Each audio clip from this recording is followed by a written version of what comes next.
Warahmatullahi wabarakatuh. Bismillahirrahmanirrahim.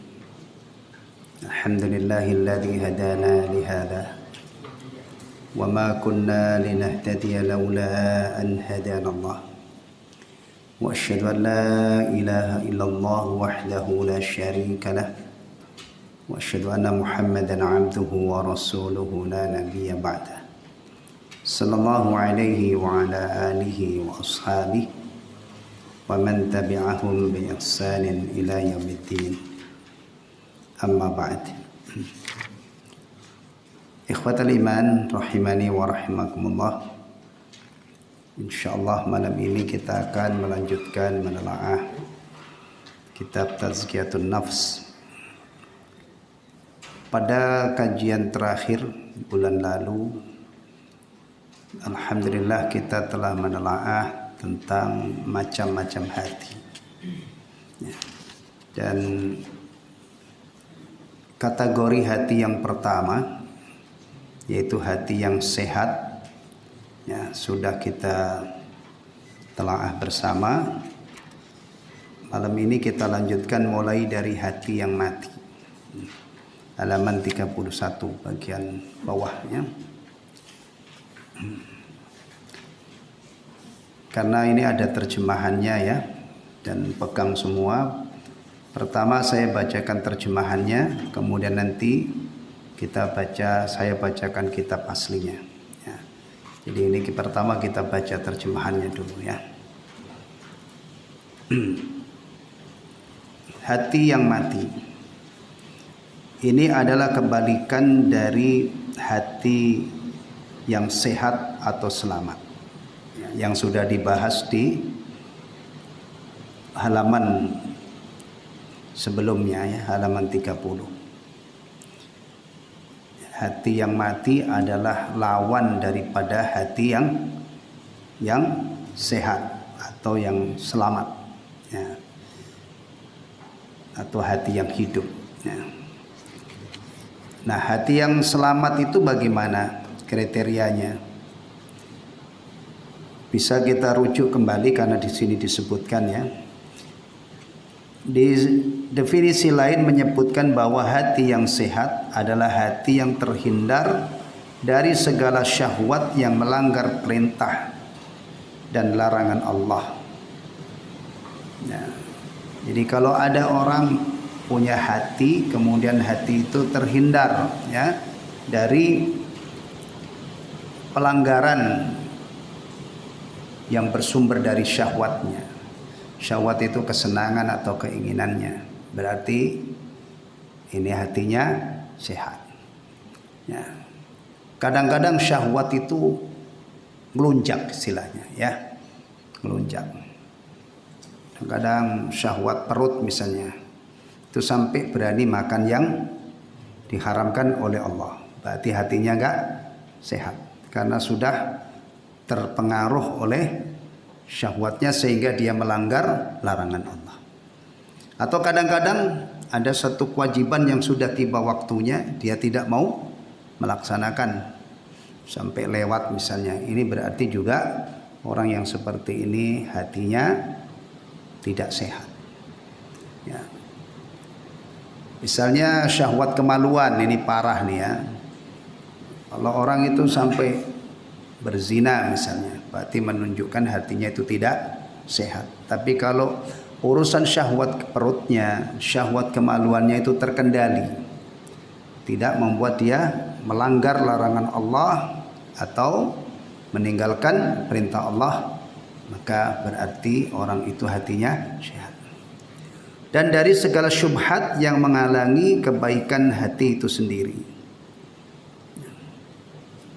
Syubhat, kerancuan-kerancuan, akidah-akidah yang tidak benar, pemikiran-pemikiran yang tidak benar, prinsip-prinsip yang tidak benar.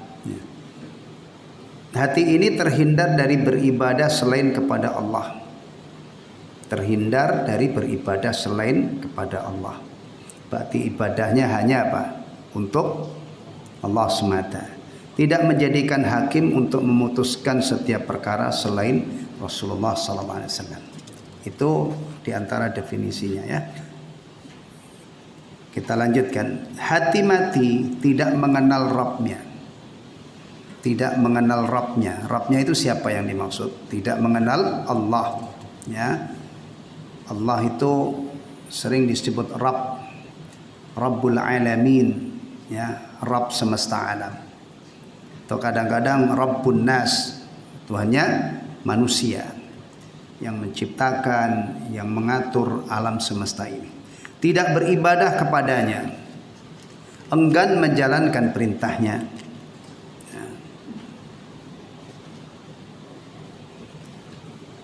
Serta tidak mencintai dan meridhoinya. Hati ini justru memperturutkan syahwat dan kesenangan diri. Ia tidak peduli meski sikapnya mengundang murka dan amarah Rabbnya. Kegembiraannya adalah jika berhasil meraih syahwat dan keinginannya. Itu bisa bayangkan ya, orang yang hatinya seperti ini berarti hidupnya itu penuh dengan perbuatan dosa. Ya, karena dia tidak punya keinginan untuk menjalankan perintah Allah. Padahal keridhaan Allah itu salah satu jalannya adalah diraih dengan menjalankan perintah, menjauhi larangan.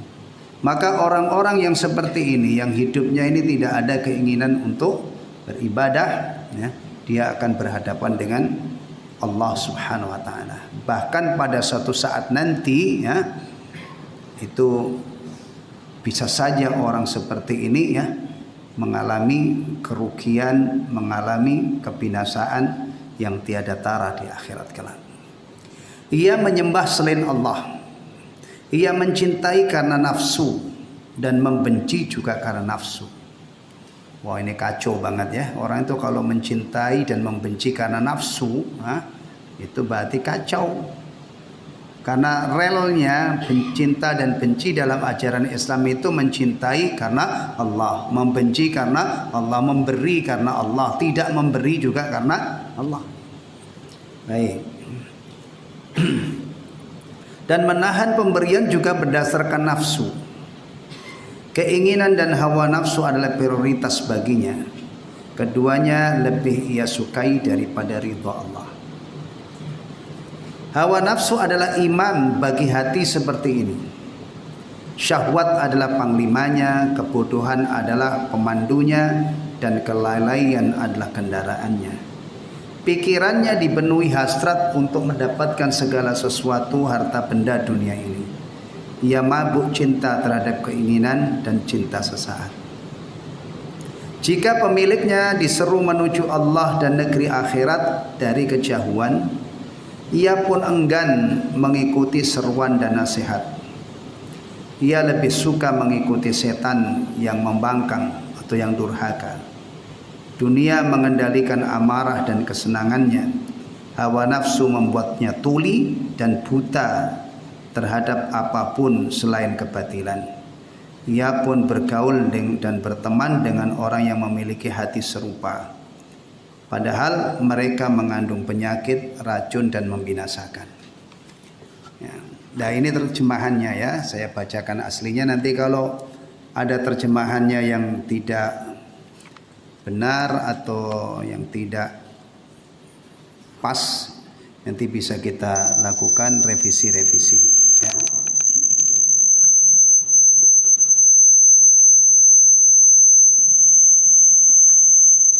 Kenapa ini? Jadi kesentuh. Tes.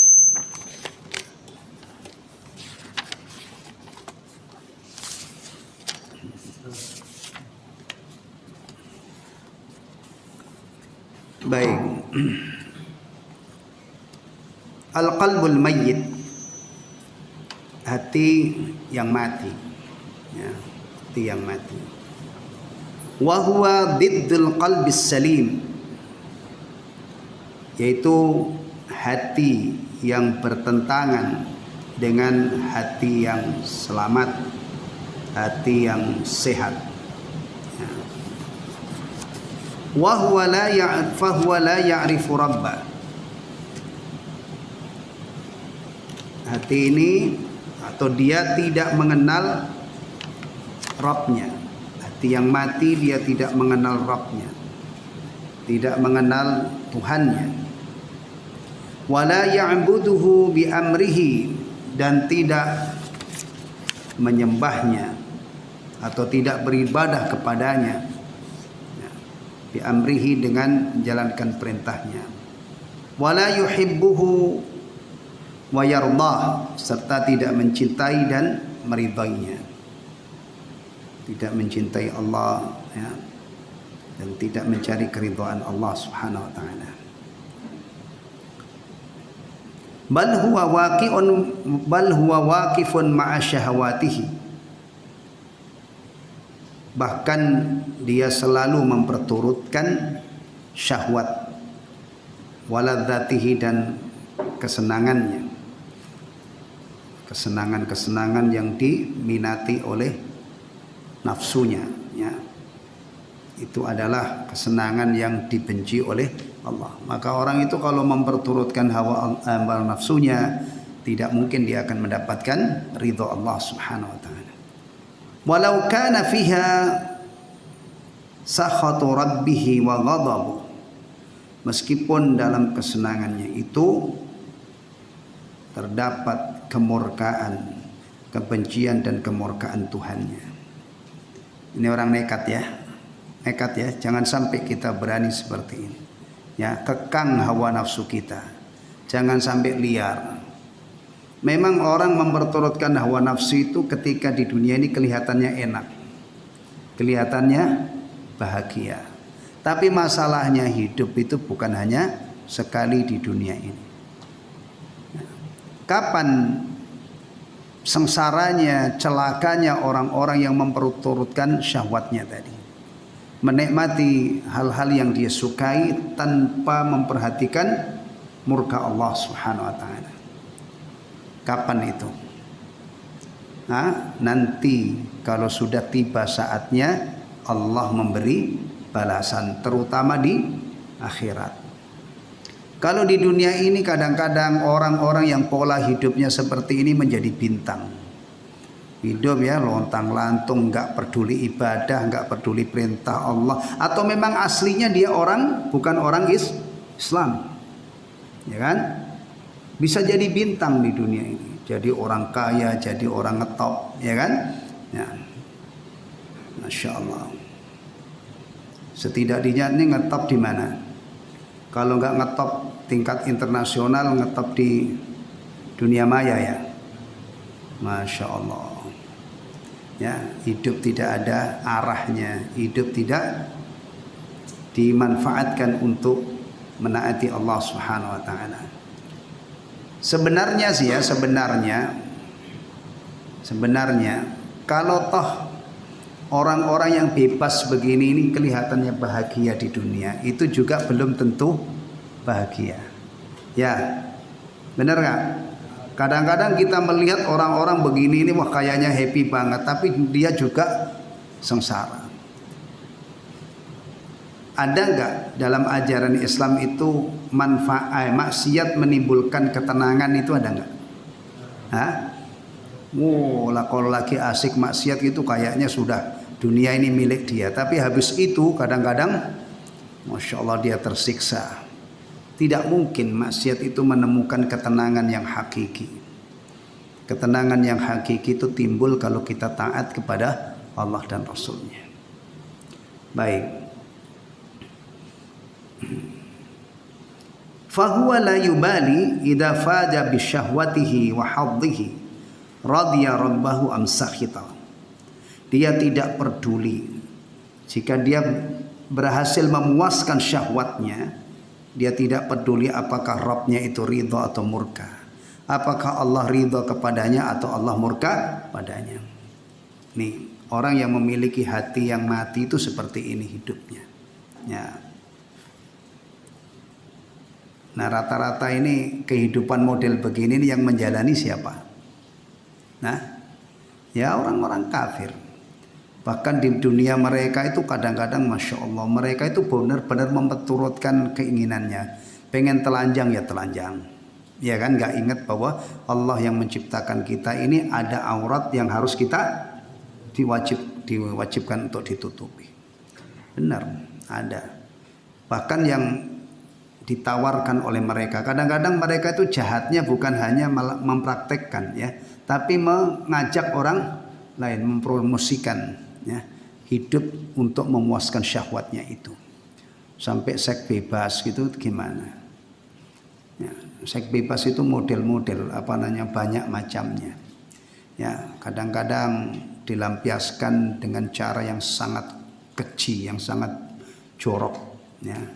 Zina, kadang-kadang laki-laki dengan laki-laki, perempuan dengan perempuan, orang dengan binatang, atau kadang-kadang tuker-tuker istri. Ini semua bentuk-bentuk dari kebebasan dalam masalah ini. Ada. Semua ini ada di Indonesia. Nggak usah ke luar negeri, nggak usah ke Belanda, nggak usah ke Eropa sana yang mereka memang, atau Thailand lah ya, yang tempat ini. Ya, kalau antum curiga sama saya, lah Ustadz kok tahu tempat-tempat maksiat, sarang-sarang maksiat. Alhamdulillah saya bukan mantan orang-orang yang terlalu parah itu ya. Cuman ngerti aja, baca. Ya. Kota paling mesum itu di antaranya itu kota untuk orang-orang begini nih yang pengen puas ini Thailand, Bangkok. Di sana itu Masya Allah sarangnya banyak orang-orang banci-banci gitu ya, banyak. Ya banyak banget. Bahkan di luar sana itu mereka benar-benar dapat haknya penuh. Negara memberi kebebasan, ya, memenuhi keinginannya itu. Na'udzubillah min dzalik. Ya. Ini berawal dari hati yang mati, akhirnya corak dan warna kehidupannya itu menyembah syahwat tadi, keinginan-keinginan. Ya, iya. Taib. In ahabba li hawa. Jika dia mencintai, maka dia mencintai karena hawa nafsunya. Wa in abghadha li hawa. Jika dia membenci berdasarkan hawa nafsunya. Wa in a'ta li hawa. Kalau dia memberi berdasarkan hawa nafsunya. Wa in mana'a li hawa. Kalau dia menahan pemberian juga menahan karena hawa nafsunya. Yang benar itu kalau orang ini hidupnya benar gitu ya. Nah, sesuai dengan yang dikehendaki oleh Allah, mestinya apa? Jika dia mencintai karena Allah. Jadi cinta kepada Allah itu dijadikan imam. Kemudian nanti turunannya di bawah cinta kepada Allah ini banyak, termasuk cinta kepada Rasulullah sallallahu alaihi wasallam. Itu turunan dan cinta kepada Allah. Mencintai orang-orang saleh, mencintai orang-orang yang mengamalkan ajaran Allah dan Rasulnya, itu juga turunan cinta kepada Allah. Sampai nanti ujung-ujungnya mencintai sesama orang-orang beriman. Mencintai orang-orang yang melakukan ketaatan. Lihat orang sholat, alhamdulillah. Mudah-mudahan sholatnya diterima, sholatnya bagus, benar gitu ya. Nah, melihat orang hidupnya lempeng, menjunjung tinggi syariat Allah, perintah-perintah Allah dia perhatikan, larangan-larangan Allah dia perhatikan, ya. Nah, dia cintai orang ini karena Allah. Tapi kalau mencintai ahli maksiat karena Allah itu nyambung nggak? Hah? Nyambung nggak? Hah? Atau mendukung orang maksiat karena Allah itu nyambung apa enggak? Ya enggak lah. Mestinya karena orang maksiat itu dibenci oleh Allah, maka kita juga harus membencinya. Maka cinta dan benci ini dalam ajaran Islam disalurkan dengan rel mencintai karena Allah dan membenci karena Allah. Tayyib. Kemudian fal hawa imamuhu, orang yang hatinya mati ini ya, maka hawa nafsunya menjadi imam. Ya, imam itu berarti apa? Ditaati, diikuti, ya. Naudzubillah kalau hawa nafsu ini menjadi imam. Hawa nafsu itu mestinya dicekik ya, dicekik, ditaklukkan, tapi jangan sampai mati. Ya, harus ada. Kalau hidup tanpa keinginan, tanpa hawa nafsu, jadi apa antum? Nah, jadi apa? Ya jadi robot, jadi boneka. Maka Islam itu tidak mengajarkan memberantas hawa nafsu, memberantas syahwat itu tidak, ya, tapi dikendalikan. Antum kalau misalnya nafsu makan itu antum putus, nah, gimana? Nah, ya insya Allah nggak lama antum ya innalillahi wa inna ilaihi raji'un. Makan itu penting untuk menjaga fisik kita ini. Bahkan orang Islam itu makan itu penting untuk ibadah. Makan supaya punya tenaga untuk ibadah, untuk menekuni pekerjaan-pekerjaan yang baik, yang bermanfaat di dunia, apalagi akhirat. Nanti kalau nafsu makan dimatiin misalnya, ya layu. Kira-kira antum kuat nggak? Sebulan nggak makan gitu? Hah? Mana yang badannya gede? Oh, antum sudah sepuh, yang muda. Antum badannya gede kan? Sebulan kira-kira kuat nggak makan? Ambruklah antum, tepar, ya kan? Berarti makan itu jangan dimatiin, nafsu makan itu, tapi dikendalikan. Ketika ada keinginan yang enggak pengen makan tikus lah, pengen makan babi misalnya, jangan ya. Minum juga begitu, kemaluan juga begitu, jangan antum matiin. Antum mau dikebiri, nah janganlah, dikendalikan, salurkan di tempat yang diridhoi oleh Allah, nanti penuh berkah. Ya, gitu caranya. Islam itu bukan agama yang tidak manusiawi. Kalau Islam itu agama yang enggak manusiawi, jangan makan kamu. Hah? Siapa yang suruh jangan makan? Orang saya butuh makan. Bahkan di dalam Islam itu silahkan makan.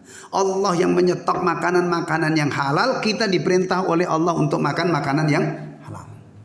Nah, demikian juga kalau antum sudah tiba saatnya, sudah enggak nahan untuk nikah. Nah, syahwat kemaluan itu bukan dikebiri, bukan dimatiin. Nah, demikian juga keinginan untuk punya harta, punya rumah, punya keluarga, keinginan cita-cita supaya rezeki kita ini ekonomi kita cukup misalnya untuk ini, untuk ngurus hidup kita ini, untuk beribadah kepada Allah. Jangan dimatiin. Akhirnya dia tidak mau bergerak, ngumpet aja di rumah, nggak mau keluar mencari karunia Allah. Tapi hati-hati, jangan sampai hasrat ingin memiliki sesuatu itu membuat kita melanggar larangan Allah. Korupsi, ngambil yang bukan miliknya.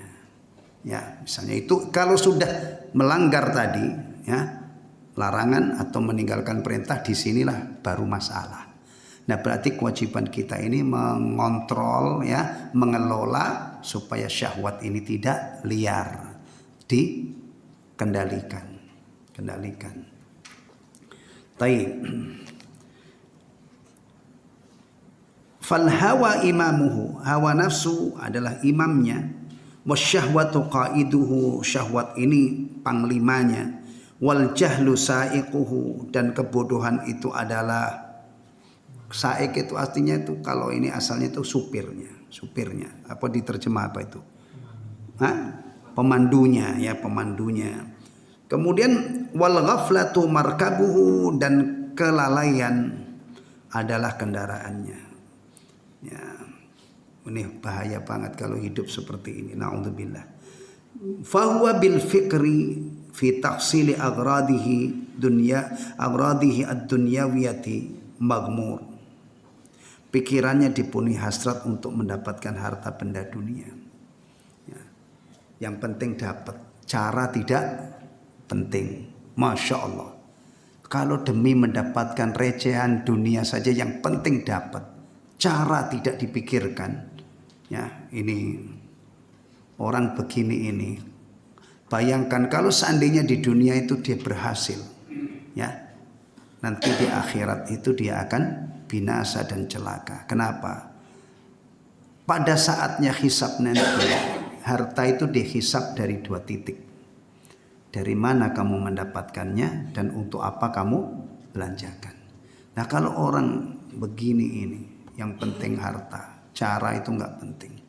Bahkan pecundang-pecundang ini, orang-orang yang kelewat rakus itu, kadang-kadang sampai menyatakan begini, nyari yang halal saja susah.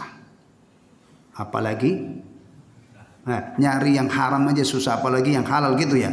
Masya Allah. Zaman begini jujur, bersih, kapan kayanya? Begini-begini ini kadang-kadang bukan orang ateis, ya, bukan orang di luar Islam. Yang ngomong begini ini kadang-kadang orang Islam. Bahkan ada yang lebih parah lagi, karena hasrat untuk memiliki harta, yang kadang-kadang itu sebabnya tidak mau kalah dengan orang lain. Orang lain itu ya tetangganya atau mitranya, macam-macam. Itu sampai bersekutu dengan setan. Tempat-tempat mengambil pesugihan di Indonesia ini mana saja? Wah, antum kalau cari Google antum di HP itu cari itu. Begini ini nggak usah. Ada gunung apa namanya?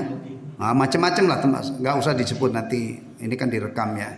Tapi antum tahu. Saya kasih tahu, cari di Google tempat-tempat nyari pesugihan. Masya Allah, orang kepengen kaya saja sampai bersekutu dengan setan. Nanti ada yang syaratnya itu anaknya jadi apa? Tumbal, dimakan setan itu. Innalillahi wa inna ilaihi raji'un. Nyantai aja, kenapa sih ikhwatan? Nyantai ya, antum ini masih muda-muda. Antum boleh bercita-cita yang nih. Satu saat antum jadi bos. Ya, antum juga ridho Pak Prapto ya kalau anak buahmu itu jadi bos ya. Malah kalau bisa nanti jadi bos semua kan ya. Iya, amin. Ya. Tapi tolong antum itu muslim. Ya. Jangan punya cita-cita nyari duit itu enggak jelas. Apalagi sampai niru-niru orang di luar Islam. Cari duit. Ya, dengan mengindahkan rambu-rambu yang ditetapkan dalam syariat ini. Cari yang halal. Kalau sudah halal ini nanti tinggal mengelolanya. Wow, subhanallah. Kalau orang itu punya modal duit yang halal ya, itu untuk investasi akhirat luar biasa dahsyatnya. Tapi kalau orang punya harta banyak, busuk katanya, meskipun dia dermawan, berbuah ganjaran apa enggak? Ada ganjarannya enggak? Kenapa antum berani mengatakan enggak ada ganjarannya? Sok tahu loh. Kita itu kadang-kadang kalau ngomong berdasarkan apa yang dikabarkan oleh Allah ya Rasul, itu kita diserang orang, sok tahu. Pintu surga itu ada 8. Kayak yang sudah pernah ke sana aja. Begini ini nggak usah kita ke surga. Orang memang nggak mungkin kita ke surga sekarang kan. Cukup mengetahui apa yang dikabarkan oleh Rasulullah. Kemudian berikutnya Rasul itu nggak pernah bohong. Berarti tidak ada sikap lain kecuali membenarkan apa yang dikabarkan oleh Rasulullah. Apalagi misalnya tentang surga ya, tentang surga. Orang itu kalau sudah masuk surga itu akan hidup terus tidak mati-mati. Ya, muda terus nggak bakalan menua, muda terus. Nah kalau di dunia ini antum pengen muda terus ya nggak mungkin lah. Ada sesuatu yang tidak mungkin antum lawan. Wana itu waktu umur belasan tahun ya, 7, itu nggak ada lelahnya saya.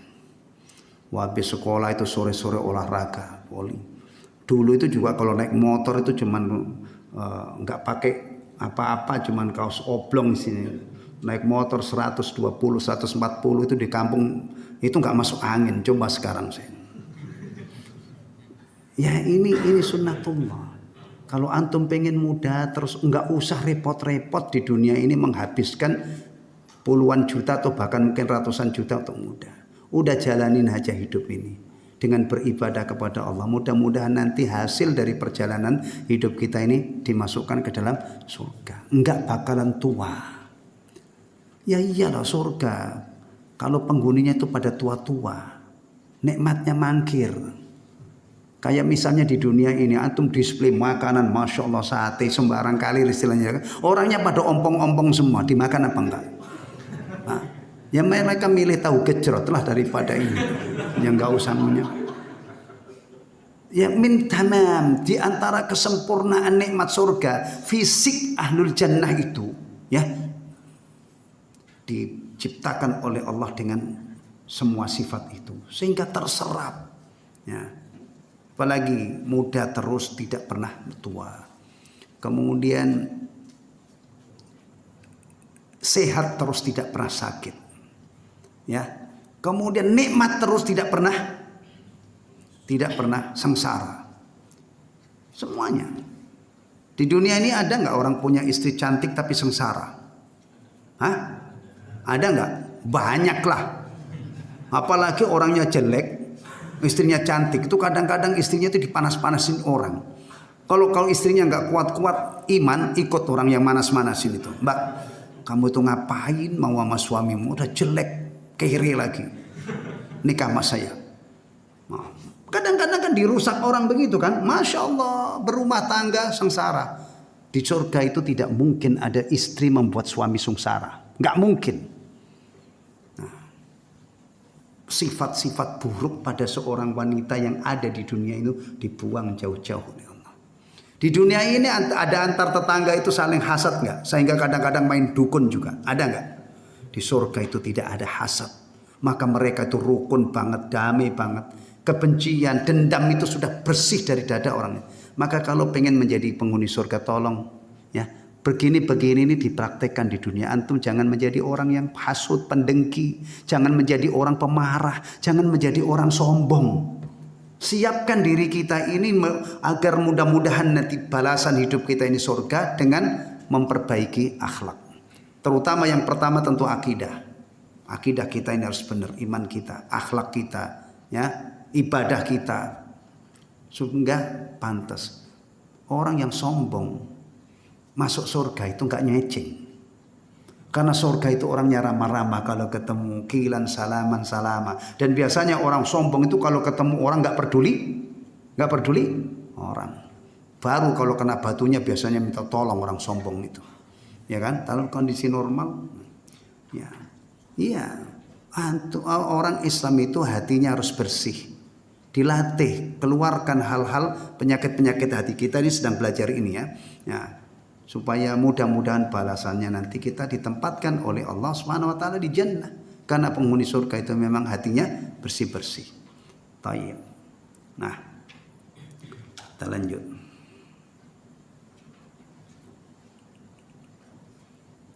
Wabi sakratil hawa wa hubbil ajilah makhmur. Mana tadi? Ia mabuk cinta terhadap keinginan dan cinta sesaat. Ya. Dah dunia ini, mabuk dunia itu istilahnya gitu ya. Ada mabuk apa? Mabuk di dunia itu kalau orang bicara mabuk itu mabuk apa? Mabuk judi, mabuk khamr, mabuk perempuan ya. Na'udzubillah, ini mabuk dunia. Yunada ilallahi wa ilad daril akhirah min makanin ba'id. Dia dipanggil ya kepada Allah dan negeri akhirat. Dipanggil, diajak untuk menuju Allah dan negeri akhirat dari kejauhan.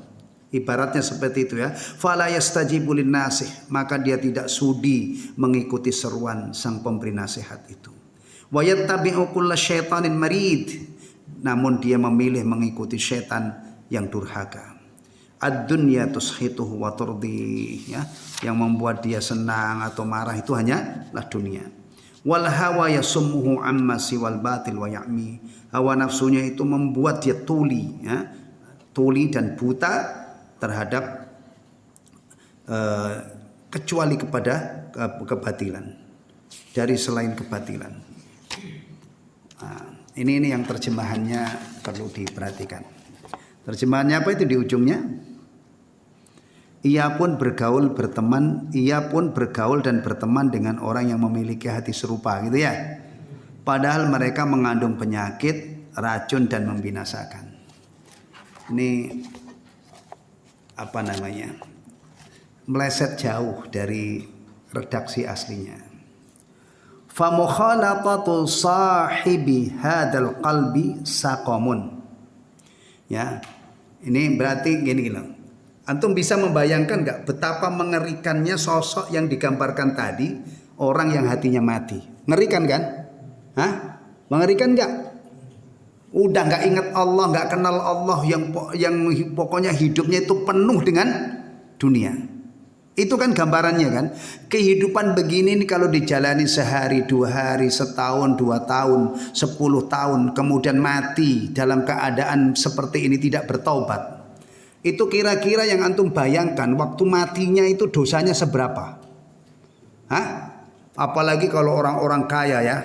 Orang kaya artinya punya modal untuk ini. Hatta yang kere aja kita bisa bayangkan, yang miskin. Kalau nggak kenal Allah ya kan, hidupnya itu untuk dunia aja, itu juga penuh dosa. Apalagi yang punya modal kuat ya, modal harta, modal kekuasaan, masya Allah. Ya, bayangkan ini.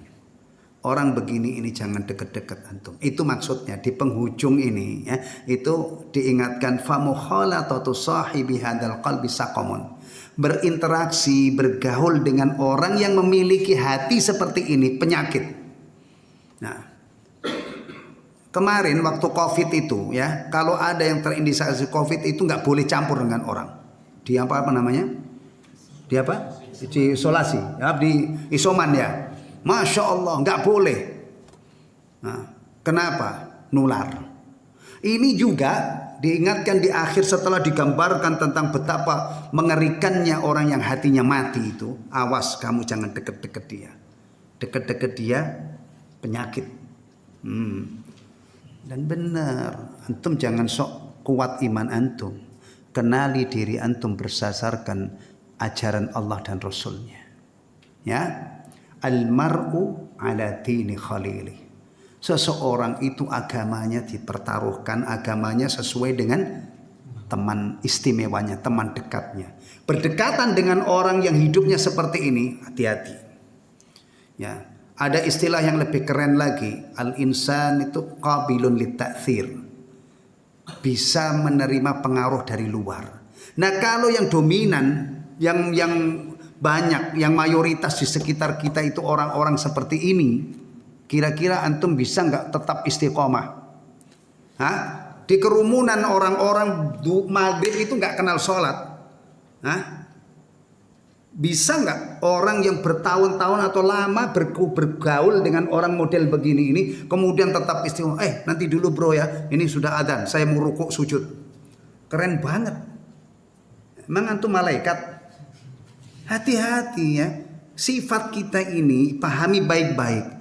Kalau bersama orang banyak, itu biasanya kita terpengaruh, ikut. Kalau kita kumpul dengan orang-orang yang ahli sholat, yang menjaga sholat, saling mengingatkan, saling membantu, insya Allah enteng. Tapi kalau orang yang hatinya mati tadi, dia nggak inget nih. Bahkan kadang-kadang lebih parah dari itu, dihalang-halangi, ya kan? Bahkan kadang-kadang yang lebih parah dari ketaatan kita itu bukan diapresiasi, diolok-olok. Nah, iman tipis, kita ceroboh, bergaul dengan orang-orang yang tidak kenal agama Allah, yang tidak kenal tidak kenal nilai ibadah kepada Allah, tidak kenal fadilah berbagai macam amal soleh. Hati-hati. Maka di sini diingatkan, bergaul. Maksudnya bergaul itu bukan hanya sekedar bertegur sapa ya. Mukhalatah ini ada bukan hanya bergaul, berbaur ya, kemudian ya dekat-dekat dengan dia. Ya, ini adalah penyakit. Wa muasyaratuhu summun. Muasyarah, berinteraksi dengan mereka ini racun. Wa mujalasatuhu halakun, dan duduk-duduk dengan mereka adalah kebinasaan. Jadi kalau kita menemukan orang yang model begini, hati-hati, jangan dijadikan teman dekat, jangan dekat-dekat, jangan terlalu akrab dengan dia, hancur antum. Pikirkan itu. Dan ini fakta, fakta ya. Berapa banyak orang baik-baik hancur gara-gara salah gaul. Benar kan? Apalagi cuman maaf-maaf saja, apalagi kalau cuman kualitas kita ini. Ya. Dulu itu ada ulama Bani Israel itu masya Allah ya, digoda setan, tadinya ulama itu sampai matinya kafir. Hati-hati, salah satu yang merusak keadaan seseorang itulah teman-teman dekatnya. Kalau antum tidak bisa dominan, segera tarik diri, cari teman-teman yang aman. Ya, agama Islam itu bagi orang Islam adalah sesuatu yang paling mahal. Kalau dinilai 1 miliar aja, itu setara dengan berapa NMAX itu. Kalau agama antum itu, kalau antum pasang nilai 1 miliar saja misalnya, itu setara dengan berapa biji atau NMAX. Kalau 50 juta itu setara dengan berapa itu. Padahal agama itu mestinya tidak ada nilainya.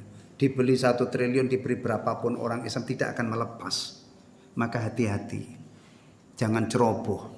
Ya, dan begini ini memang langka. Rata-rata orang itu rusak karena pergaulan. Ya, banyak ya dulu itu orang, masya Allah, waktu di kampung gitu ya, istiqomah santri, kadang-kadang masuk metropolitan, nah itu sudah dalam hitungan hari ludes kalau salah gaul. Tapi jangan salah, ya, di Bekasi, di Jakarta itu alhamdulillah hari ini antum sambil nyari rezeki yang halal, nyari ilmu, nyari teman-teman yang ngingetin kita ibadah, insya Allah ada. Justru malah di kampung-kampung sekarang itu antum gak sholat itu nyaman banget di sana. Masjid gak ada orang. Iya, 1, 2, 3 kadang-kadang itu yang adzan, dia itu yang ini. Mungkin ada makmum tapi makhluk gaib, jin, gak kelihatan, mungkin gitu. Tapi orang bersyukur loh antum di sini. Benar ya, saya pernah diceritain orang, dia kerja di Korea, PT Korea, pabrik Korea, itu sholat aja, ruangannya kecil. Nah, baru ada jenggotnya saja dia dipermasalahkan. Ya, sementara alhamdulillah saya punya kajian di PT, dulunya namanya SOA. SOA itu sekarang udah nggak ada, diganti Hitachi, tapi produknya masih shockbreaker itu ya. Itu kalau beli Honda. Tapi Honda itu ada yang dari Cina juga, yang entry level itu, yang murah-murah itu. Itu masya Allah, di sana itu saya lihat dibikinin masjid tingkat, dikasih kesempatan ngaji, leluasa, alhamdulillah. Tapi ada yang, ya, antum kalau kerja kemudian dikasih kesempatan untuk taklim, diingatkan untuk ibadah, masya Allah itu nikmat banget itu. Tidak peduli gajinya berapa, ya, tapi suasana seperti ini kadang-kadang di luar itu nggak mikir. Bahkan ada beberapa orang itu bos istilahnya itu nggak peduli kamu ibadah atau enggak, tapi ada. Saya juga punya kajian di Babakan ya, dekat Jalan Mawar itu, sebelum Jalan Mawar kalau itu pabrik kosmetik. Alhamdulillah yang punya itu memikirkan. Saya punya kajian 2 pekan sekali, Jumat. Jam 8, setengah 8 sampai setengah 9, 2 Jumat sekali, rutin. Begini ini masya Allah, bersyukur ada muslim jadi pengusaha, sehingga antum dipekerjakan tapi juga diikhtiari, diupayakan supaya antum itu jangan lupa ibadah. Ya, bahkan kadang-kadang diisi pengajian itu bagus itu. Ya, daripada orang keluyuran ke negara-negeri ini ya, Korea kemana-mana yang tidak kenal Islam kan, ya gajinya gede tapi belum tentu dia bisa menjaga agamanya. Tolong nih, antum itu orang cerdas dikasih akal. Ingat baik-baik, orang muslim itu sesuatu yang paling istimewa adalah agamanya, Islamnya. Jangan ceroboh, jangan lalai, jangan lengah. Amankan agama kita ini, salah satunya adalah dengan bergaul orang yang bisa menginspirasi kita untuk tetap istiqomah. Jangan bergaul orang-orang yang hatinya mati tadi, ya. Dikatakan itu kalau dekat-dekat dengan mereka itu penyakit, berinteraksi dengan mereka adalah racun, dan duduk-duduk dengan mereka adalah kebinasaan. Bahkan berapa banyak ya orang-orang yang tadinya istiqomah itu setelah berbaur apalagi belajar dengan mereka, akhirnya apa yang terjadi? Yang tadinya itu soleh, yang tadinya itu ada rasa takut kepada Allah, yang tadinya itu mengagungkan syiar-syiar Islam, akhirnya kadang-kadang lenyap semua itu. Nah ini benar ini yang Jadi terjemahannya itu bukan begitu ya. Ia pun bergaul dengan berteman dengan orang yang memiliki hati serupa, enggak. Famukhalatatu sahibi hadal. Ini sudah selesai menjelaskan tadi ya, betapa mengerikannya profil orang yang memiliki hati yang mati. Maka dikasih dalam penutupnya ini diingatkan jangan dekat-dekat dengan dia, jangan berteman akrab dengan dia, karena itu ibaratnya racun, bahkan bisa akhirnya membinasakan. Kalau racun itu keras kan membinasakan ya. Iya. Iya. Kalau racun ringan-ringan ya ini mungkin apa namanya? Ya bikin muntah-muntah aja setelah itu minum apa? Air kelapa hijau ya. Iya kan? Air kelapa hijau itu kan katanya untuk mendetok racun gitu ya. Nah, insya Allah ini. Tapi kalau racunnya ini ganas gitu ya, ya binasa akhirnya. Baik. Berikutnya ikhwatal iman. Udah Isa? Oh. Dah adzan. Nanti apa kita selesaikan masalah hati ini ya. Ikhwatal iman. Sampailah kita pada bagian yang ketiga. Ini awalnya ya dari pembahasan anwa'ul qulub wa aqsamuha, jenis-jenis hati dan kategorinya. Ya, hati itu dari satu sisi itu dibagi menjadi tiga, ya, yaitu al-qalbus sahih awis salim. Pertama hati yang sehat, ya, hati yang selamat. Yang kedua hati yang mati, berarti ini lawan daripada hati yang hidup. Nah, tinggal satu bagian yaitu al-qalbul marid, ya, hati yang sakit. Nah, ini bagian ketiga. Jadi ada sehat, ada mati, ada sakit. Ya. Pembahasannya begitu ya, tidak sehat, sakit kemudian mati, enggak. Supaya gampang difahami itu yang mati itu adalah lawan daripada yang sehat. Nah, satu bagian berikutnya adalah hati. Nah, hati itu tidak seperti badan ya.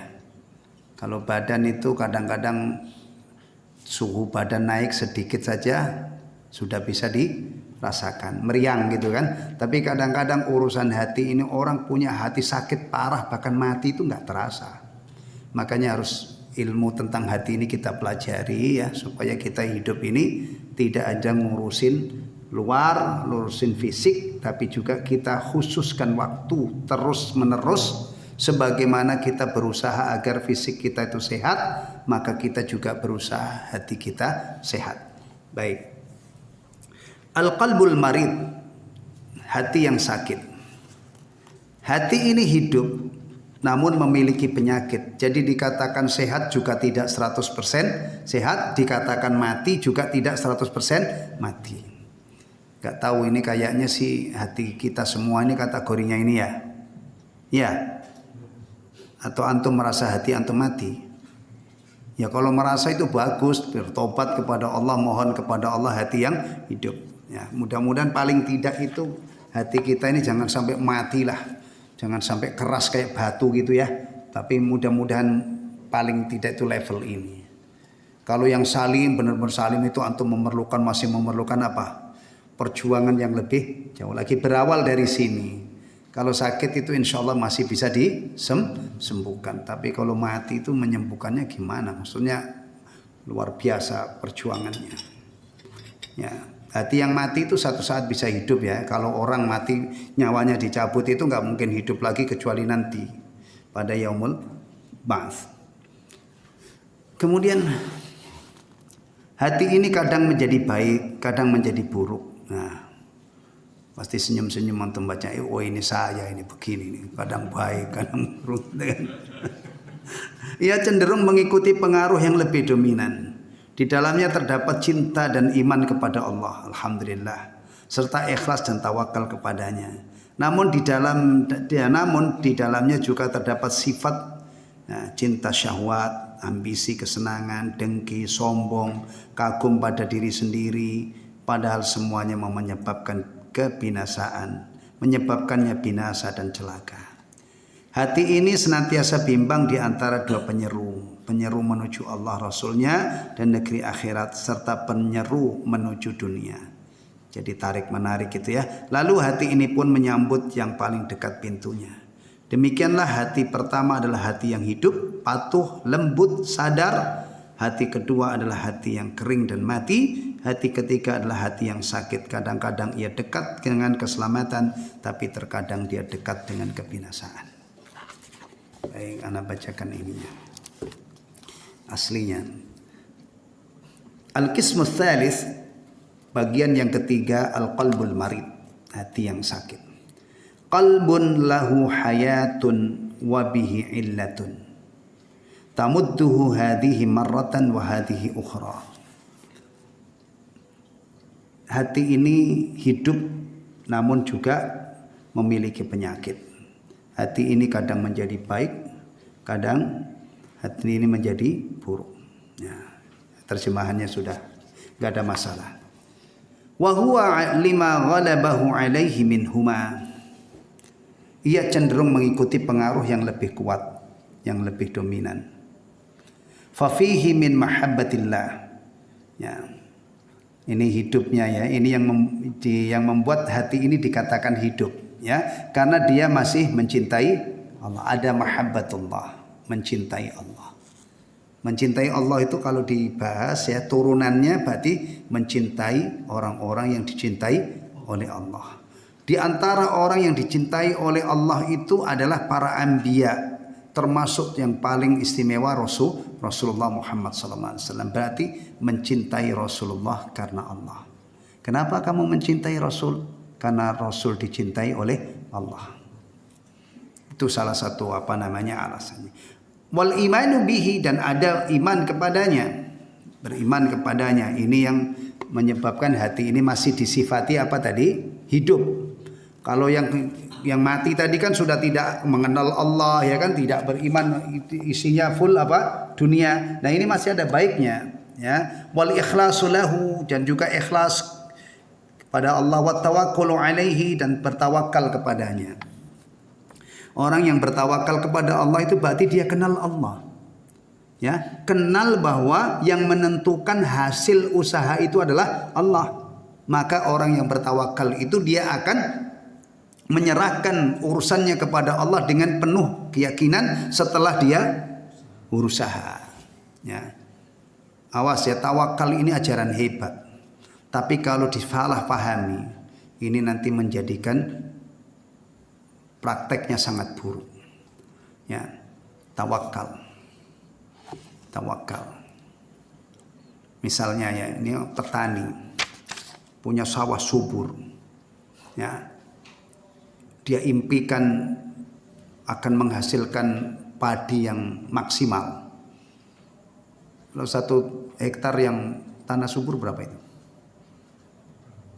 Antum nggak pernah perhatiin ya? Nggak pernah tanya ya? Berapa? Nanti saya buat contohnya salah kan malu saya. Tanyaan antum yang mantan petani itu. Kayaknya sih masih wajah-wajah petani lah. Saya nggak terlalu ini.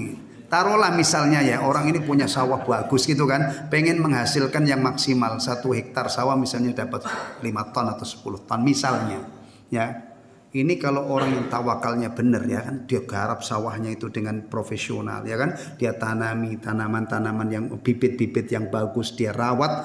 Setelah dia lakukan itu semua, hasilnya itu diserahkan kepada Allah. Ya, ini kalau petani yang beriman tahu yang menentukan hasil itu adalah Allah, maka urusan ini diserahkan kepada Allah. Dia rajin berikhtiar, rajin berusaha, rajin melakukan upaya-upaya. Ini tawakal yang benar itu dimulai dari semangat ya, melakukan upayanya pun harus syar'i, upayanya harus benar ya, baru tawakal. Di sini ilmu-ilmu itu menjadi penting semua. Ilmu kesehatan menjadi penting. Urusan sehat ini kan sebelum tawakal kan kita berusaha kan. Nah, untuk bagaimana hidup sehat. Nah, itu ilmu kesehatan berarti penting. Ilmu tadi pertanian penting, ilmu perikanan penting, ilmu perkebunan, pertambangan. Karena semua itu diberikan oleh Allah dalam bentuk mentah, harus diolah. Ya, maka Islam itu sangat mengapresiasi ilmu-ilmu begini ini. Nah, Pak tukang ya, sebelum dia bertawakal kepada Allah, dia nyari rezekinya gimana? Ya melalui keahliannya. Nukang kan? Tukang itu ada berapa macam? Oh, ada tukang kayu, ada tukang batu, ada tukang pijit juga ya. Banyak. Nah dari situ kenali potensi antum itu apa, keahlian antum itu apa, mainkan. Kemudian setelah itu tawakal. Hebat. Tapi jangan dipangkas tanpa mau usaha, kemudian ujuk-ujuk tawakal. Kamu nggak kerja gimana? Wah, saya mau, iman saya kuat, saya tawakal. Nanti kalau jadi orang kaya, harta itu ngejar-ngejar saya sendiri. Oh, kamu itu orang nggak paham tawakal. Bukan begitu tawakal. Contoh tawakal itu siapa? Tolong ingat baik-baik. Kalau ada ajaran di agama kita itu, contoh konkretnya yang mempraktekkan itu siapa? Rasulullah Sallallahu Alaihi Wasallam. Jadikan Rasulullah itu contoh pengamalan Islam. Jangan sampai antum menjalankan perintah Allah tapi tidak mau melihat bagaimana Rasulullah mempraktekkan. Iya. Dalam ibadah juga begitu. Apalagi ibadah, antum jangan jalan sendiri. Ya. Al-Quran memerintahkan kita wudu. Ya ayyuhalladzina amanu idza qumtum ila sholati faghsilu wujuhakum al-ayah. Ayat wudu kan? Wudu yang sempurna itu wudu yang dipraktekkan oleh Rasulullah. Salat yang sempurna adalah salat yang dipraktekkan oleh Rasulullah. Akhlak yang dipraktekkan Rasulullah. Termasuk tawakal. Rasulullah itu doanya mustajab apa enggak? Jelas. Rasulullah itu bersih badannya, otomatis ya tidak ada penghalang doanya mustajab. Diijabah oleh Allah. Tapi dalam menangani berbagai masalah itu tidak mengandalkan doa. Ikhtiar. Buktinya kalau perang itu bagaimana? Sebelum beliau menyerahkan urusan kemenangan dalam satu peperangan, ya, itu beliau mengatur strategi luar biasa. Jangan antum menganggap waktu hijrah supaya selamat dari sampai di Madinah itu gimana? Padahal Rasulullah itu pasti dilindungi oleh Allah kan? Kira-kira kalau ada orang membacok Rasulullah itu, kalau dilindungi oleh Allah enggak kebal Rasulullah itu. Tapi nyatanya tidak mengandalkan keistimewaan keajaiban-keajaiban itu. Berikhtiar nyari teman yang cocok untuk perjalanan penuh risiko ini. Tidak sembarang yang dipilih itu adalah orang yang paling istimewa sesudah Rasulullah. Siapa? Abu Bakar As-Siddiq. Beliau mengatur strategi karena diuber-uber para pemburu hadiah. Ya, 100 ekor onta itu pasti membuat mabuk semua preman yang ada pada waktu itu. Pembunuh-pembunuh bayaran. Maka Rasulullah tidak langsung mengambil arah menuju Madinah untuk mengecoh orang-orang musyrik, bahkan beliau mengarah ke selatan dulu ya, tidak langsung ke utara. Ngumpet di goa dulu. Ngumpet itu kan butuh makan juga kan. Itu ada yang sudah ditentukan, yang ngatur logistik ini siapa, yang mata menjadi mata-mata ini siapa. Semua ditentukan oleh Rasulullah. Karena Rasulullah belum pernah lewat jalan itu ya. Menggunakan jasa penunjuk jalan. Ada itu hijrahnya Rasulullah itu ada penunjuk jalannya juga ya. Jangan antum kira Rasulullah itu jalan tanpa penunjuk kemudian tiba-tiba sampai Madinah, enggak. Setelah itu semua dilaksanakan, tawakal kepada Allah, selamat. Ya, antum juga harus tiru ya. Misalnya kita itu diajari kalau keluar rumah itu ya, bismillahi tawakkaltu 'alallah la haula wala quwata illa billah. Nih. Berarti sebelum kita berdoa ini segala sesuatunya kita siapkan. Ya, orang Islam itu mestinya paling apa ya? Paling disiplin, paling apa lagi ya? Bahasanya itu paling peduli dengan sebab-sebab keselamatan. Ambilkan contoh. Itu bawa motor matic ya. Matic itu hari ini ada nggak yang satu liter itu untuk 80 km? Nggak ada kan? Nggak ada, itu baru 30-40 aja kita sudah dibohongi, irit banget. Padahal di zaman dulu, saya itu zaman nggak dulu banget lah. Itu pernah, Honda itu pernah ada Honda Astrea 800 itu 1 liter 100 kilo. Bener 100 kilo, iritnya luar biasa. Larinya juga kenceng. Padahal itu saya pakai di kampung. Lari 100-120 itu bisa. Padahal bensin. Jadi dulu itu pernah ada motor tuh seirit itu. Ya, motornya kecil cc-nya tapi Masya Allah irit. Sekarang misalnya Antum ini kerja di Cikarang atau dari rumah antum ke ini mau bolak-balik itu 60 kilo misalnya atau 40 kilo. Sudah tahu bahwa motor antum itu bensinnya cuman 20 kilo atau 25. Pulang pergi enggak cukup ya. Jangan modalnya bismillahirrahmanirrahim la haula wala quwata, bensinnya enggak cukup. Ini ajaran apa ini ya? Iyalah. Antum makan lewat di daerah-daerah ramai pakai helm supaya kepala kita ini mudah-mudahan selamat. Ya, itu pakai alat-alat perlengkapan keselamatan. Cek itu bannya itu layak apa enggak. Masa bismillahirrahmanirrahim udah bannya botak, udah pelentung-pelentung masih dipakai. Ini orang bodoh. Mengamalkan agama itu bukan begitu ya. Ada yang ini lagi, kalau semuanya sudah siap, antum pamitan dulu dengan orang tua. Jangan jadi anak songong. Nah, ibunya itu nggak dianggap, pergi keluar tuh nggak apa namanya, cari ridho orang tua. Anak itu kalau sopan, ya, masya Allah, orang tua itu ridho. Apalagi nanti kalau gajian orang tuanya itu dibagi, wah lebih ridho lagi, berkah umurnya. Ya, keluar bismillahirrahmanirrahim, semua perangkatnya sudah disiapkan, ya. Kemudian jalan pun harus jangan mentang-mentang sudah modal apa namanya doa bismillahirrahmanirrahim di jalan itu ugal-ugalan, ya bisa saya mati. Ini begini ini ikhwatal iman, inilah ajaran Islam. Ketika kita pengen selamat sampai suatu tempat itu tidak cukup bismillahirrahmanirrahim, tapi harus antum lihat semuanya. Layak jalan enggak motor saya ini, bensinnya cukup apa enggak, bannya ini enggak, lampunya ini nyala apa enggak, remnya fungsi baik dengan apa enggak, nah, sennya nyala apa enggak. Antum jangan nyalain ibu-ibu melulu, sen kanan enggak taunya belok kiri. Antum pakai motor enggak mati sennya gimana, bingungin orang. Saya di Narogong itu ada apa ya, Suzuki Carrier apa Daihatsu apa gitu. Itu ditulis besar di belakangnya, saya berlindung kepada Allah dari ibu-ibu yang mesen kanan nggak taunya belok kiri. Itu ada itu, saya udah ketemu berapa kali itu. Itu antum mangkel kan begitu tuh, kadang-kadang kita bisa celaka kan. Nah antum kalau motornya nggak ada sennya, kalau semua itu sudah antum siapkan, bismillahirrahmanirrahim, keren. Izin dulu dengan ibunya, ya kan, kerja ke tempat kerja yang halal, masya Allah. Ya, akhir bulan dapat gajian, lebaran dapat tunjangan hari raya, masya Allah, berkah. Itu ya, makanya agama ini pahami, pelajari. Taib. Kemudian ma huwa maddatu hayati, hal-hal yang membuat hatinya itu hidup. Wa fihi min mahabbati syahwat. Ini yang menyebabkan hati ini disifati apa?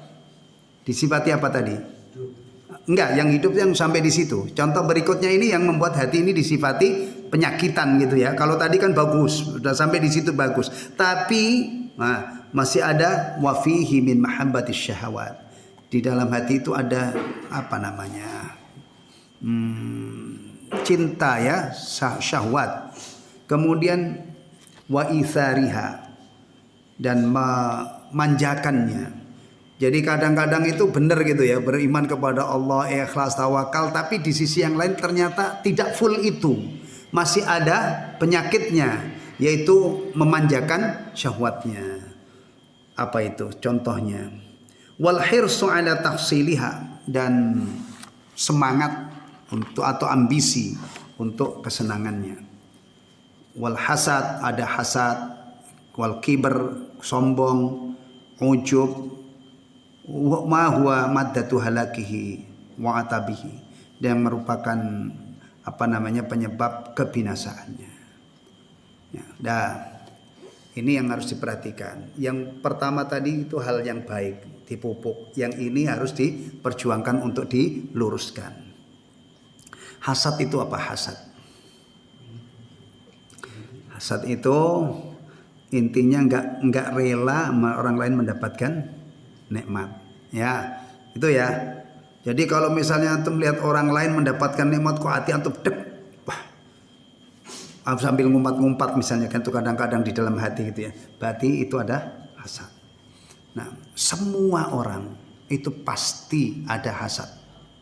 Cuman orang-orang hebat itu dia bisa menaklukkan hasadnya, bisa menyembunyikan.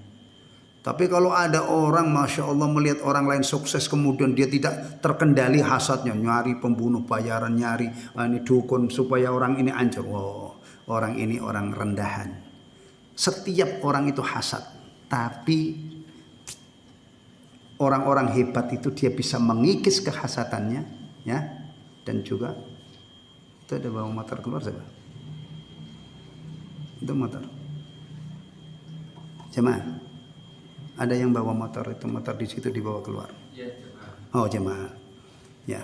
Taib. Ikhwatal iman. Hasad. Intinya paling minim hasad itu adalah melihat orang tidak rela, tidak senang melihat orang mendapatkan nikmat. Itu setiap orang. Itu. Pedagang dengan pedagang, ulama dengan ulama, orang biasa dengan orang biasa, ibu-ibu dengan ibu-ibu. Kalau ibu-ibu yang urusan hasad itu biasanya urusan apa? Urusan gelang, urusan kulkas, bahkan mungkin urusan ember juga itu kali buat hasad itu ya. Masya Allah. Ini antum jangan merasa ketika kita bicara hasad antum kipas-kipas. Wah itu mah bukan saya. Oh berarti antum gak paham diri antum.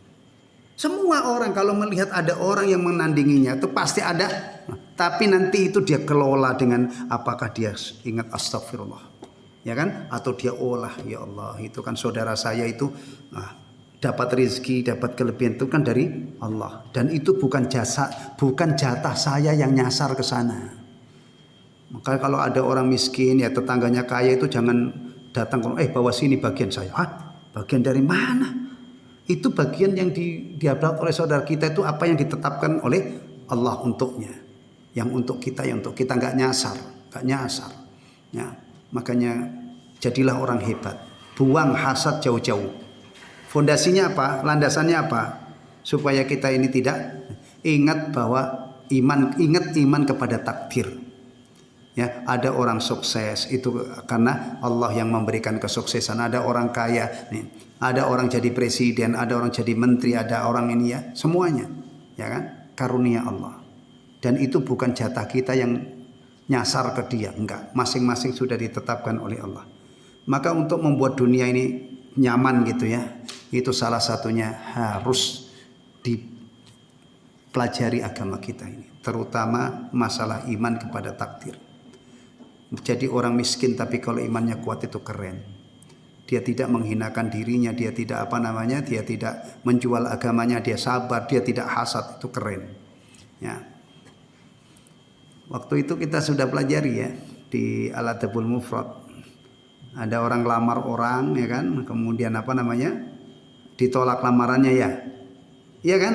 Masih ingat gak ceritanya itu? Kemudian dilamar orang lain, ternyata cewek ini mau gitu kan? Oh, dia marah, dia cemburu. Ini juga ada unsur hasadnya ya. Ada lagi yang hasad itu iblis ya. Hasad terhadap Adam, akhirnya dia menyombongkan diri. Wal kibr, sombong. Ini penyakit ikhwatal iman ya. Jangan dipelihara. Sombong itu menganggap remeh orang lain. Sombong itu ada dua, sombong menolak kebenaran, sombong terhadap sesama manusia. Kalau ada yang mengatakan, Pak, saya itu miskin Pak, masa sombong sih? Sombong itu kan penyakitnya orang-orang keren, orang kaya, pejabat misalnya. Saya ini miskin Pak, nggak punya apa-apa, masa saya harus urusan dengan antum jangan lupa. Nabi SAW menjelaskan ada 3 golongan orang yang nanti tidak diurus oleh Allah di akhirat, nggak diajak bicara oleh Allah dengan bicara rahmat tentunya ya. Pokoknya nggak diurus oleh Allah dan adab akan mendapatkan adab yang pedih. Yang pertama syekhun zanin, tua bangka masih zina. Itu parah banget, tua bangka zina. Mestinya kalau zina itu yang agak dimaklumi itu orang muda nggak punya istri, itu pun jangan ya. Tapi pantas apa ya? Saya kata pantas, nanti antum kata Pak Ustadz pantas. Maksudnya apa ya bahasanya? Tapi kalau sudah tua, orang tua itu kan mestinya nafsu makannya turun, nafsu syahwatnya turun, masih zina. Syekhun zanin.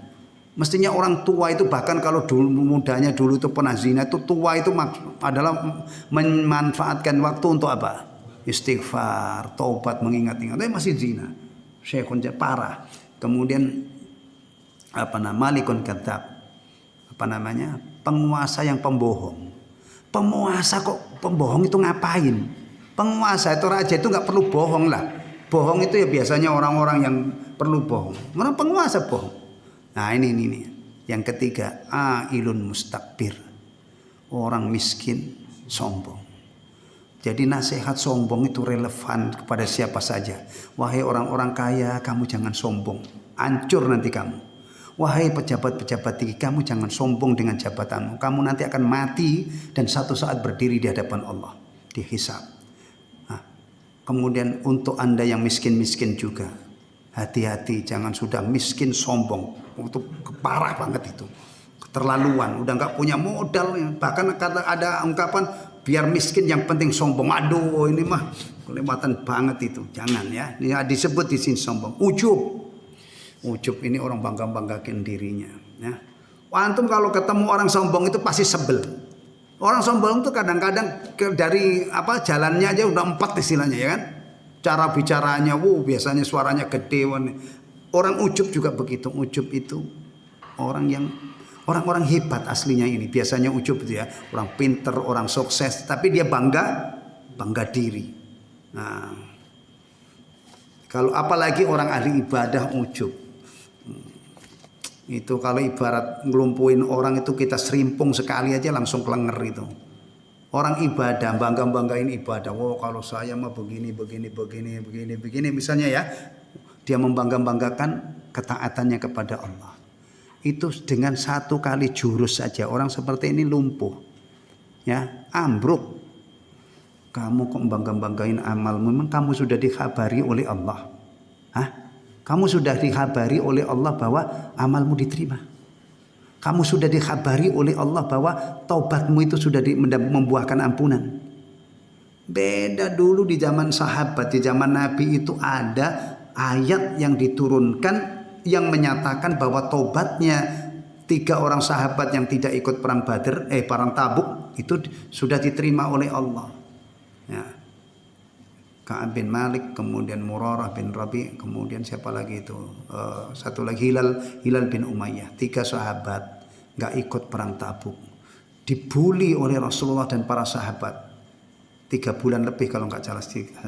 Akhirnya Allah turunkan ayat yang menyatakan Allah telah mengampuni mereka. Sahabat ini berhamburan untuk cepat sampai kepada sahabat ini untuk mengucapkan selamat. Selamat, tobat kamu sudah diterima oleh Allah. Nah kita sekarang ada nggak? Nah, ada yang sudah dijamin masuk surga. Pak Nur datang dari langit, berita dari langit, Pak sudah mau. Hatta kalau ada itu tidak boleh ujub, karena Abu Bakar yang jelas-jelas ini, Umar yang jelas-jelas dijamin masuk surga, Utsman, Ali radhiyallahu anhum ajmain tidak meneladankan orang-orang yang menepuk-nepuk dadanya. Kamu tahu nggak? Gue ini orang yang dijamin masuk surga. Ya, kadang-kadang ujub itu juga dengan nasab ya. Kamu tahu nggak, saya ini keturunan wali fulan misalnya. Kalau ada orang begitu, antum jangan mau kalah. Kamu tahu nggak, Abu Thalib itu siapa? Abu Thalib itu pamannya Rasulullah. Tapi ketika dia tidak beriman, mati dalam keadaan kafir, Rasulullah tidak bisa menolong, kecuali hanya meringankan adabnya di neraka. Tapi mengeluarkan enggak. Jadi antum ini jangan bangga-bangga dengan nasab ya. Apalagi bangga-bangga dengan suku. Kamu tahu nggak saya? Saya ini orang Jawa. Apa? Orang hitam, kecil-kecil. Kan begitu, maksud saya itu jangan.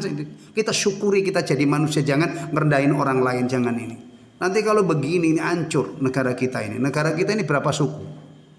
Coba kalau yang Jawa ini bangga-bangga ujub dengan kejawaannya. Nanti yang dari Sumatera sana berapa suku bangga-bangga.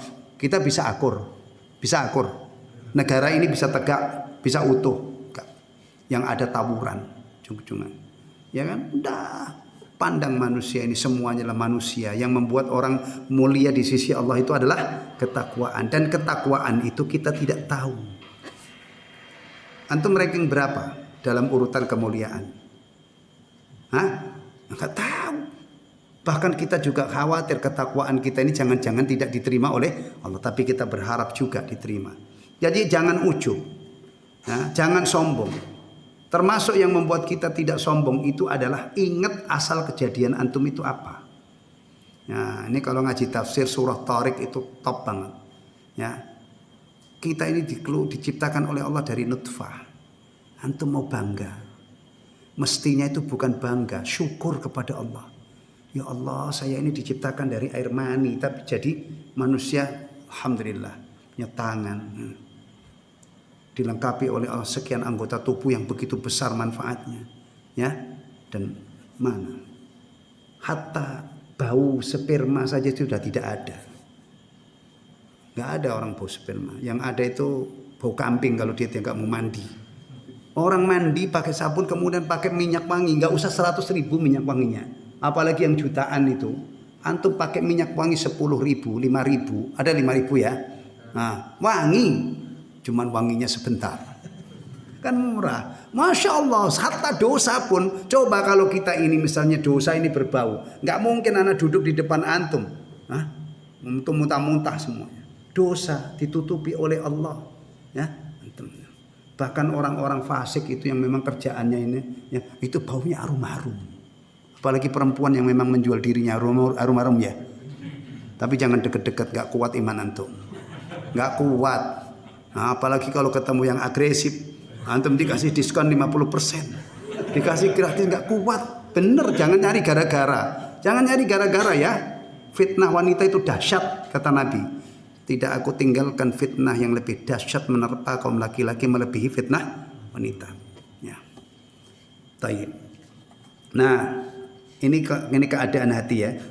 Ada yang menyebabkan bagus tadi, berarti hidup, tapi juga di sisi yang lain ada ya kayak badan kita inilah ya. Terutama yang sudah umur-umur itu kan nggak fit 100% Pak Nur ya. Ya alhamdulillah kita masih hidup ya, tapi kalau flu-flu, pening-pening itu sehatnya ada tapi tidak 100% ada. Bahkan kadang-kadang orang itu bisa hidup qadarullah gitu beberapa tahun meskipun gagal ginjal, harus cuci darah ya. Kadang-kadang jantungannya sehat tapi ada juga penyakitnya mirip dengan itu.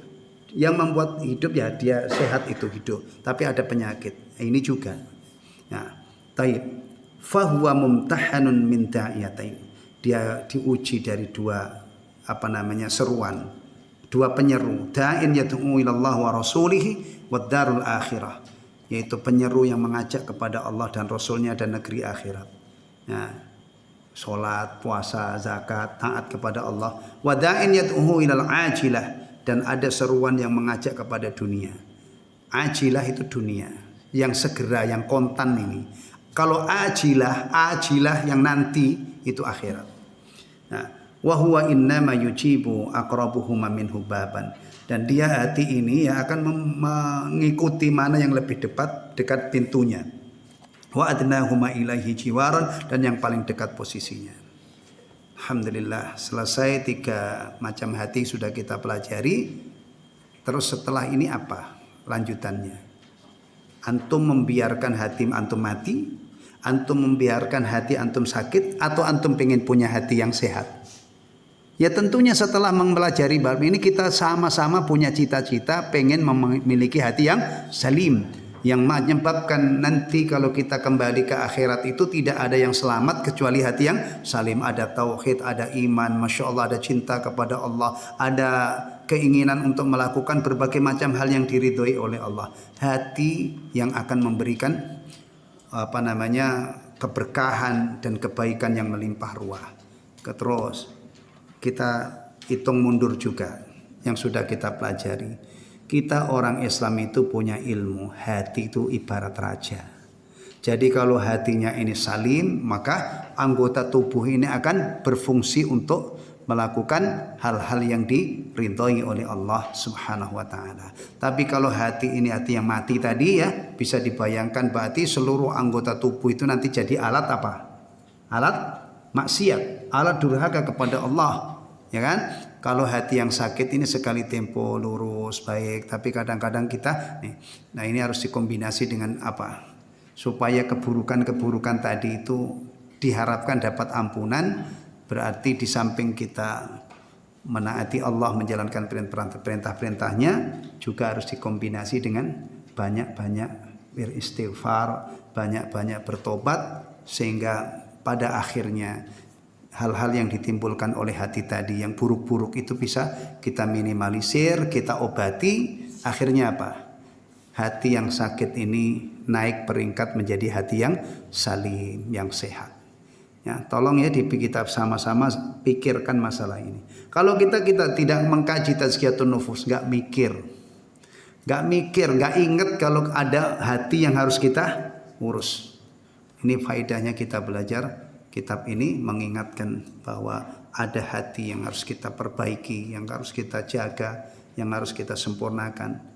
Na'udzubillah, kita berlindung kepada Allah dari memiliki hati yang mati, karena itu amat mengerikan. Kemudian tadi yang bagian akhir juga diingat-ingat, jangan bergaul berakrab-akrab dengan orang yang hatinya mati, karena itu ibarat racun, itu ibarat penyakit yang akhirnya itu bisa membinasakan kita.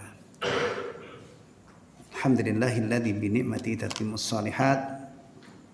Mudah-mudahan nanti bagian-bagian berikutnya ini bisa kita kaji pada jadwal yang ini. Ini sebenarnya kemarin itu berawal dari salah jadwal. Ingat saya itu yang ketiga itu tazkiyatun nufus, yang keempat itu al-adabul mufrad. Ternyata kemarin itu jadwalnya adabul mufrad, tapi karena ada kitab terjemahannya, alhamdulillah sudah akhirnya sesuai jadwal gitu ya, sesuai jadwal. Apa yang kita lakukan setelah ngaji ini? Memuji Allah.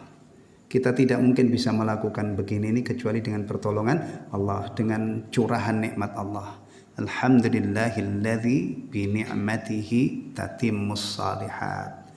Kemudian kita mohon ampun, ya, mudah-mudahan dosa-dosa kita, kesalahan-kesalahan kita di majelis ini diampuni oleh Allah. Ya, doanya sudah diajarkan oleh Rasulullah sallallahu alaihi wasallam.